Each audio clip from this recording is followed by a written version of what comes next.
Hello and welcome to Moneylife News and Views. I am Debashis Basu.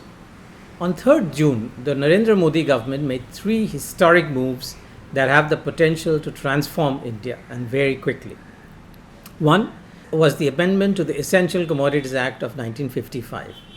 Now, this will free the prices of cereals, pulses, oilseeds, edible oils, onions, and potatoes from stock limits, except in certain cases which are natural calamities like famine.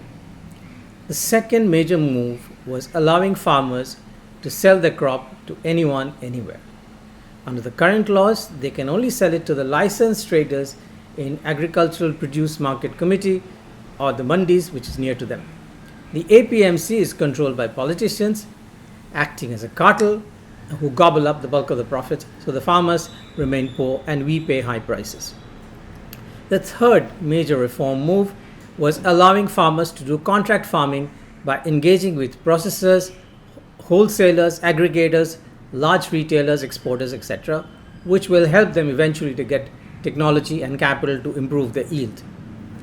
India has one of the world's largest arable land masses, focused sunshine and water in 40% of the land. And so, if these three laws are actually implemented, India is going to be transformed.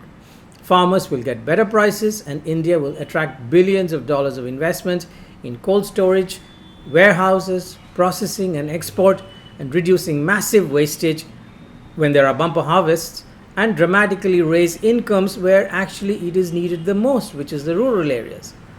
Now, if this happens, it will be as big a reform as India has seen at any time in this last 70 years of history, since agriculture contributes to 16% of GDP, but 61% of the people are dependent directly or indirectly on farm.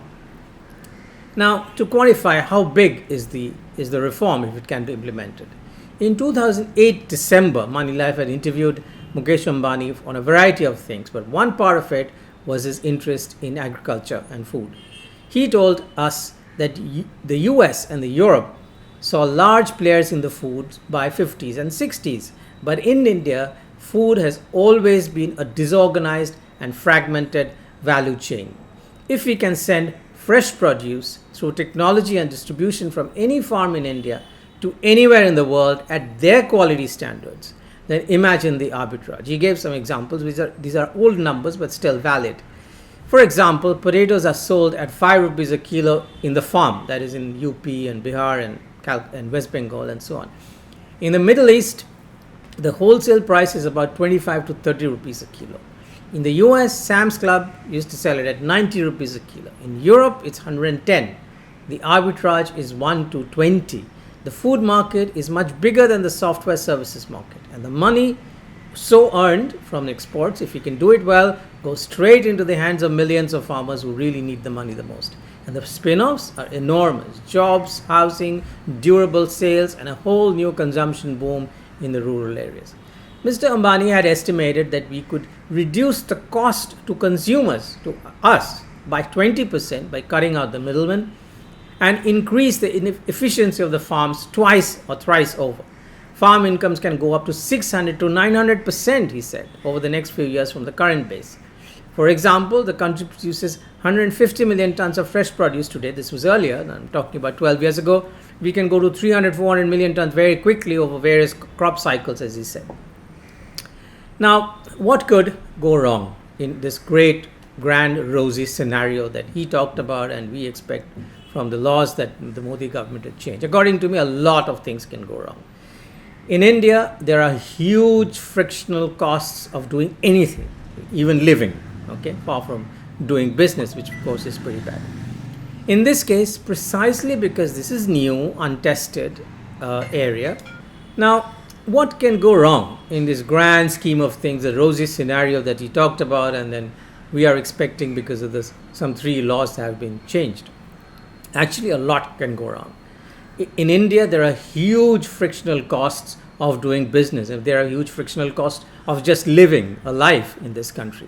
In this case, precisely because this is a new area and agriculture is a state subject, not in the control of Mr. Modi, enormous groundwork and selling is required, including removing infrastructure hurdles.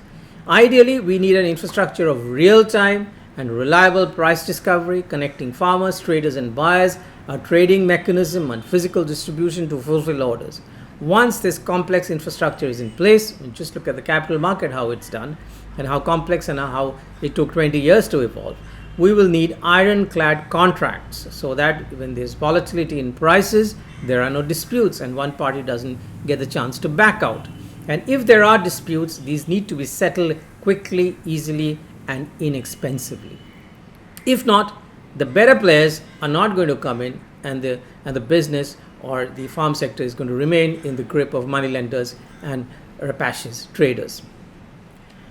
Now, I'm skeptical whether anyone will have the incentive, skin in the game, the motivation, or accountability to make all these complex things work over a period of time. Moreover, as I said, this agriculture is a state subject, and Mr. Modi's good intentions, he talks of niyat, his great intentions and ambitions to stop at the borders. It doesn't get transferred from the center to the state, not even in the BJP ruled states. What is a solution?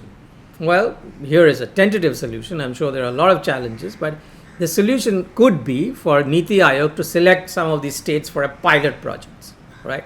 Start with a pilot, which they did not do for GST, and we are paying the price. Find out what the errors are. This is the classic way of sort of scaling before you scale up. Do a pilot project, get on board a few large business groups and farmers and traders, make them compete with each other to get the best of modern technology at Indian costs, all with the ultimate vision of connecting the Indian farmer to the global market. This experiment obviously will have a lot of glitches, so the design of this pilot project must have feedback loops by which we learn from and incorporate the learnings into the project itself and make sensible course corrections. Fortunately, we can also learn from developed countries and leapfrog the development process. And finally, PM Modi must have a single person accountable to him and given very measurable milestones to over the next 3 to 4 years. Otherwise, it'll turn out to be a farce in those 3 acts. Thanks for watching.